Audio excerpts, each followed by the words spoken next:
বর্তমানের এই দম বন্ধ করা পরিস্থিতিতে, যেখানে প্রতিটি মুহূর্ত প্রতিযোগিতার আর অস্থিরতার, ঘুম থেকে ওঠার থেকে শুরু করে রাতে ঘুমাতে যাওয়া পর্যন্ত, এই যান্ত্রিক জীবন আমাদের সম্পর্কগুলোর উপর এক নীরব ঘাতকের মতো কাজ করে।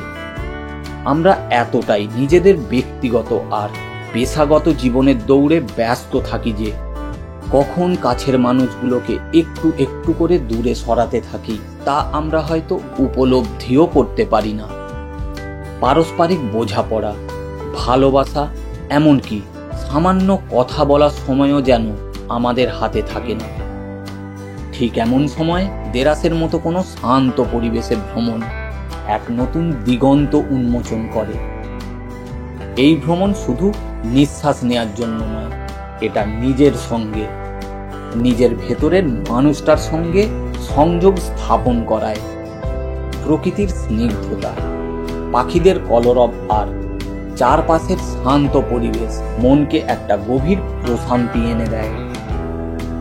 দেরাসের এই পরিবেশে সকলে মিলে গল্প করা, ছোট ছোট আনন্দগুলিকে ভাগ করে নেওয়ার সব মুহূর্তগুলো সম্পর্কের বাঁধনকে আরো মজবুত করে।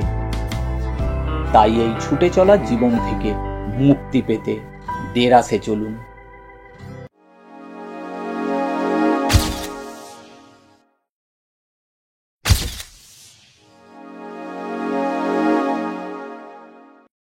দেরাসের জন্য আমাদের যাত্রা শুরু হয় পুরীর পান্থনিবাস থেকে। সকাল 8টায় চেক আউট করে গাড়ির মধ্যে লাগেজ রেখে ব্রেকফাস্ট করে আমাদের সফর শুরু করি। এর আগের পর্বে আমরা ভঞ্জনগর থেকে পুরী এসে দারুণ সুন্দর একটা মনে রাখার মতো দিন কাটাই। সেই ভিডিও যদি আপনার না দেখা হয়ে থাকে তবে স্ক্রিনের ওপরের আই বাটনে ক্লিক করে অথবা ডেসক্রিপশনেও লিংক দিয়ে দিয়েছি, দেখে নিতে পারেন। যাই হোক, 9টায় আমরা স্টার্ট করি। 2.5 ঘন্টায় 78 কিলোমিটার পথ অতিক্রম করে এই পৌঁছে গেলাম দেরাসে। এখানে বুকিং স্লিপ দেখিয়ে আমরা এখন প্রবেশ করছি চান্দাকা দামপাড়া ওয়াইল্ড লাইফ স্যাংচুয়ারিতে। এবার দেখি কিভাবে দেরাস পৌঁছানো যায়। দেরাসের নিকটবর্তী রেল স্টেশন ভুবনেশ্বর। হাওড়া, শিয়ালদা, সাঁতরাগাছি কিংবা শালিমার থেকে সহজেই ভুবনেশ্বর পৌঁছানোর জন্য ট্রেন পাওয়া যায়। ভাড়া পড়ে সেকেন্ড সিটিংয়ের জন্য 180 টাকা, স্লিপার ক্লাসের জন্য 295 টাকা, এসি চেয়ার কারের জন্য 625 টাকা, থার্ড এসি ইকোনমি 710 টাকা, সেকেন্ড এসির জন্য 1065 টাকা আর ফার্স্ট ক্লাসের জন্য 1785 টাকা। ভুবনেশ্বর স্টেশনের বাইরে থেকে 500 টাকার বিনিময়ে গাড়ি অথবা 300 টাকা দিয়ে অটো বুক করে সহজেই দেরাস নেচার ক্যাম্পে পৌঁছানো যায়। নেচার ক্যাম্পে বলে রাখলে ওরাও গাড়ি পাঠিয়ে দেয়, সেক্ষেত্রেও ভাড়া পড়ে ওই 500 টাকাই। ভুবনেশ্বর এয়ারপোর্ট থেকে দূরত্ব মাত্র 16 কিলোমিটার।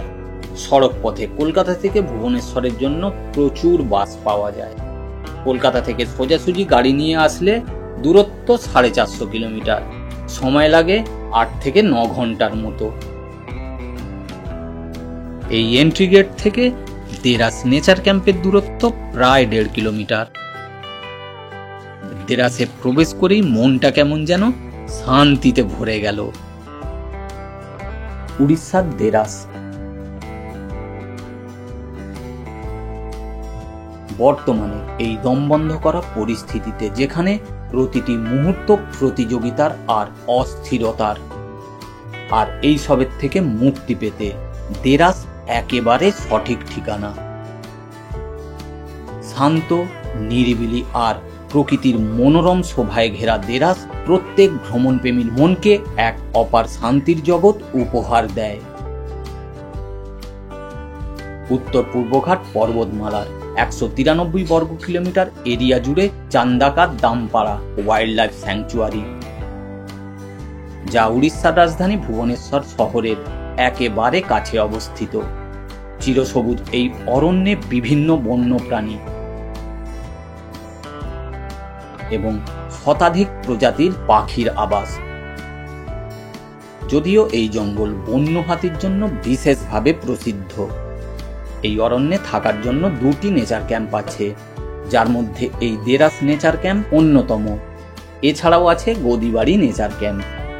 2টি নেচার ক্যাম্পেরই দূরত্ব ভুবনেশ্বর শহর থেকে মাত্র 20 কিলোমিটার। এখানে এসেই বুঝতে পারছি শহরের কোলাহল থেকে দূরে এই রকম একটা শান্ত পরিবেশে কিছুটা সময় কাটানো মন আর শরীরের জন্য কতটা উপকারী। যাই হোক, আগে গিয়ে চেক ইন করার ফর্মালিটিটা সেরে নিই, তারপর রুমের ভেতরটা ভালোভাবে ঘুরে দেখব। এখানে পৌঁছানোর পর থেকে এদের আতিথেয়তা দেখে সত্যিই মুগ্ধ হয়ে যাচ্ছি। এটা ডাইনিং কাম রিসেপশন।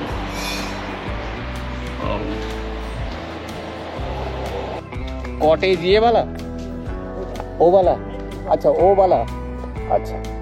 এখানে থাকার জন্য 5টি ডবল বেড এসি কটেজ আছে, 2টি লগ হাট এবং একটি বাম্বো হাট আছে। কটেজগুলি এবং ডাইনিং একটু উঁচু টেরেনে এবং লগ হাট ও বাম্বো হাট একটু নিচু টেরেনে। কটেজের ভাড়া 3500 টাকা প্লাস 350 টাকা ট্রানজাকশন চার্জ প্লাস 483 টাকা জিএসটি, মোট 4333 টাকা। এই ভাড়ার সঙ্গে 2 জনের ব্রেকফাস্ট, লাঞ্চ এবং ডিনার ধরা থাকে। 5 বছর থেকে 18 বছরের বাচ্চার জন্য 1000 টাকা এক্সট্রা দিতে হয়। সাথে ড্রাইভার আনলে তার অ্যাকোমোডেশন এবং খাওয়ার জন্য এক্সট্রা চার্জ লাগে। এখানের চেক ইন টাইম দুপুর 12টা এবং চেক আউট টাইম সকাল 10টা। ecotour.orissa.com থেকে অনলাইনে রুম বুকিং করা যায়। কটেজে প্রবেশ করেই পরিষ্কার পরিচ্ছন্ন রুমের ভেতর একটি ডবল বেড খাট আছে, পাশে সাইড টেবিল, একটা ওয়ার্ড্রব, তাতে 2টি টয়লেট টাওয়াল এবং 2টি ব্ল্যাঙ্কেট রাখা আছে। ওপরে একটি সিলিং ফ্যান, একটা 1.5 টনের এসি। এখানে বসার জন্য একটি সেন্টার টেবিল সহ 2টি চেয়ার দেয়া আছে, তার ওপরে ওয়াল মাউন্ট ফ্যান লাগানো আছে। এখানে একটা ওয়াশ বেসিন আছে, তার পাশ দিয়ে একটা দরজা এবং দরজার বাইরে 2 জন বসে গল্প করার জন্য এবং প্রকৃতিকে দেখার জন্য এই বারান্দা। বারান্দায় প্লাস্টিকের সেন্টার টেবিল সহ 2টি চেয়ার দেয়া আছে। রুমে মোট ছোট ছোট 4টি জানালা আর 2টি দরজা আছে। এবার টয়লেটটা একটু দেখি। পরিষ্কার পরিচ্ছন্ন টয়লেট, গিজার আছে, ওয়াশ বেসিন আছে, ওভারহেড শাওয়ার, মিক্সচারও লাগানো আছে, সঙ্গে বালতি মগ দেখছি। আর এটা ওয়াশ বেসিন আর ঠিক তার উপরে মিরর। জঙ্গলের মধ্যে থাকার জন্য একদম পারফেক্ট। 2টি লগ হাট এবং বাম্বো হাটের ভাড়া 3000 টাকা প্লাস 300 টাকা ট্রানজাকশন চার্জ প্লাস 414 টাকা জিএসটি, মোট 3714 টাকা দুজনের থাকা খাওয়া নিয়ে। এটা বাম্বো হাট। হ্যাঁ, 2টো সিঙ্গেল ডবল করা, এখানে 4 জন শোয়া যাবে। এসি, ওপরে সিলিং ফ্যান, এই দিকে একটা ইউনিট ছোট্ট রুমের মতো করা আছে, সেখানে আলমারি দেয়া আছে ওয়ার্ড্রপ টাইপের। আচ্ছা, এখানে টাওয়াল আছে, বাঁশের তৈরি চেয়ার আছে, একটা সেন্টার টেবিল আছে, আর এখানে যে খাটটা আছে সেটা বাঁশের তৈরি। এখানে একটা ফায়ার এক্সটিংগুইজার, এটা টয়লেট, পরিষ্কার পরিচ্ছন্ন, বেশ ঝকঝকে চকচকে দেখছি। গিজার আছে, ডব্লিউসি আছে, ওয়াশ বেসিন, মিরর, মিক্সচার আছে, হ্যান্ড শাওয়ার আছে, ওভারহেড শাওয়ার আছে। রুম থেকে বেরিয়ে এই সামনে এটা ওয়াচ টাওয়ার, এইখান থেকে বসে লেক দেখা যায়, সিটিং অ্যারেঞ্জমেন্ট আছে। এটা লগ হাট, এখানে সুন্দর পেন্টিং, টালি দেওয়া, ওপরটা একটি খাট, এখানে এসি, সেন্টার টেবিল দেয়া, 2টো কাঠের চেয়ার আছে, এইখানটা টাওয়াল রাখা আছে, এখানে ভালো র্যাক করা আছে, এখানটা উইন্ডো আছে, বন্ধ আছে, মসকুইটো নেট দেওয়া। দেখি টয়লেটটা কীরকম। প্রথমেই দেখাই গিজার, এই mixture, overhead shower, hand spray দেওয়া, ডব্লিউসি, ওয়াশ বেসিন, আর এখানে মিরর আছে। মানে এত সুন্দর পরিষ্কার পরিচ্ছন্ন কিভাবে রেখেছে ঠিক আমি জানি না, বলতে পারবো না, কিন্তু একদম পরিষ্কার পরিচ্ছন্ন টয়লেট। কাঠের বাড়িতে থাকছি, অদ্ভুত সুন্দর। থাকার এই জায়গাটা, অন্য রকমের অভিজ্ঞতা। সেই অন্য রকমের অভিজ্ঞতা নেওয়ার জন্যই এখানে এসেছি, সেটা এখানে প্রবেশ করেই সেই জিনিসটা ফিল করতে পারছি। এবার তাড়াতাড়ি করে ফ্রেশ হয়ে নিই, কেননা লাঞ্চ রেডি হয়ে গেছে। তাহলে আবার দেখা হচ্ছে লাঞ্চের টেবিলে। রোজকার ব্যস্ততায় হয়তো একসঙ্গে বসে দুমুঠো খাওয়াও ঠিকমতো খাওয়া হয় না, সেখানে দেরাসের এই পরিবেশে সকলে মিলে আনন্দ করে খাওয়া সম্পর্কের বাঁধনকে আরও মজবুত করে তোলে। এখনের মেনু: ভাত, আলু কুঁদুলি ভাজা, ডাল, আলু কুমড়ো গাজর বিনস দিয়ে অদ্ভুত সুন্দর একটা সবজি, 4 জনের জন্য ডিম কারি, আর বাকি 3 জনের মাছের ঝোল, 1 বাটি করে স্যালাড, আর শেষ পাতে মিষ্টি। দারুণ সুন্দর এদের রান্নার কোয়ালিটি।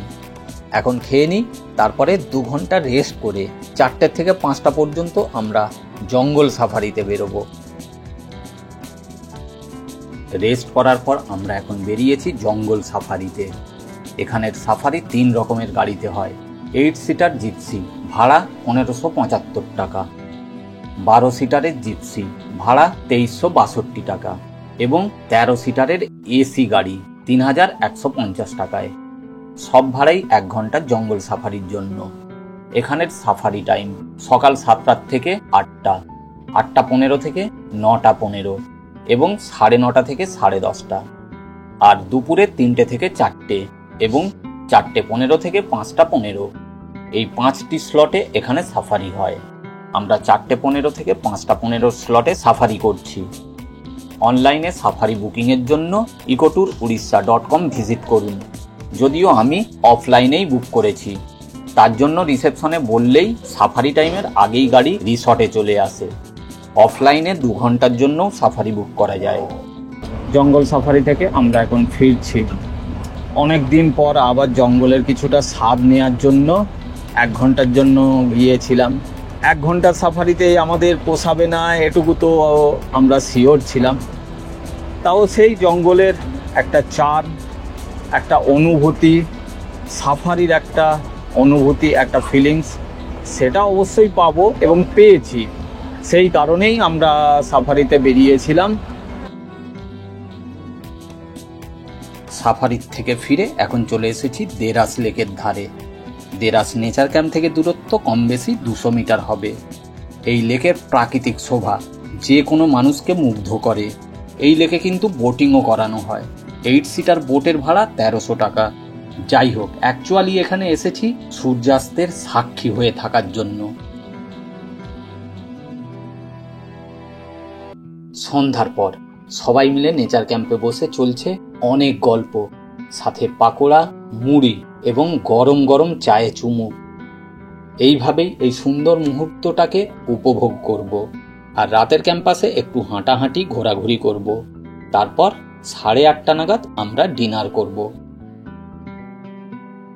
চলে এসেছি ডাইনিংয়ে। 8:40 বাজে ডিনার শুরু করে দিলাম। আমি ভাত খাচ্ছি, কেউ কেউ আবার রুটি, সাথে আছে ডাল, আলু ভাজা, একটা সবজি এবং চিকেন। আগেও বলেছি এদের আতিথেয়তা সত্যি মুগ্ধ করার মতো। এখন খেয়ে নিই, এরপর ক্যাম্পাসে একটু হাঁটাহাঁটি করে 10টা বাজলে শুয়ে পড়ব।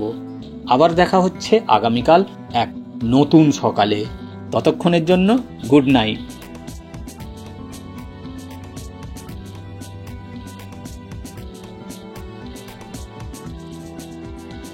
সকালে ক্যাম্পাস এবং দেরাস লেক ঘোরার পর